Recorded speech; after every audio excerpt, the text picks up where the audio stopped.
میرے آقا غوث اعظم غوث ہو کے غوث جیلانی سرکار فرماتے ہیں اے بندے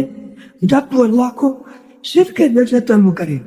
سچے دل سے طلب کرے اللہ تجھے شکشا دے گا سارا جہان ہی نظر آ جائے گا لیکن صرف کے دل کا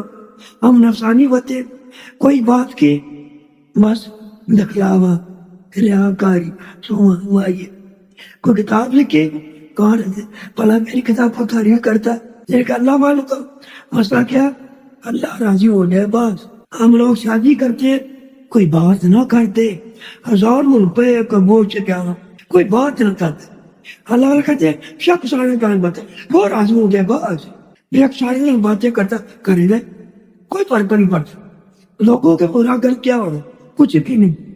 یہی بات ہے جو ولی بند لا کے بند ہو گئے رب ہی انہوں نے بند کیا اور جب وہ یہ کہتے نا بس وہ راضی ہو جائے مفتی صاحب میں کیا روٹی سے اللہ کا کھانا کھایا ساری ایسا مزے کبھی مزے کھانا دیکھا ہی نہیں کبھی چکا ہی نہیں کیوں پڑا مزے کے علاوہ نہیں ہے وہ راضی ہو جائے تو یوں ہی ہے اللہ والے کے دربار ہم لوگ نفسانی ہر گاؤں کے اندر کوئی سڑکیں خراب کریں گے تو بہانے بن یعنی اس انداز سے بتانا اس کو پتہ بھی نہ چلے یہ اپنا دکھاوا کر اور میری بات اس کو ملے کیا اونٹ ہو تیرے کون سی کر سی اور نفس تیری کون سی کر ہر گاؤں بس ہر نئے گاؤں کے اندر دکھلاوا یہ وہ اس کو یہ نہیں نکل ہاں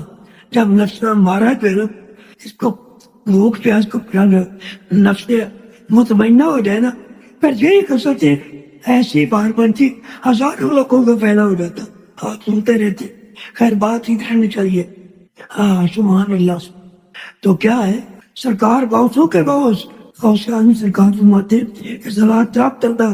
کے جب تو اللہ کو تنگ کرے سچے دل کے ساتھ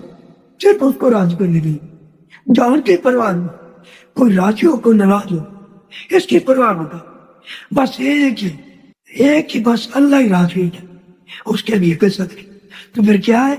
تجھے اللہ شیشہ ادا کرے گا سارا جان ہی نظر آ جائے گا یہ وہی ہے حیدر کرار رضی اللہ تعالیٰ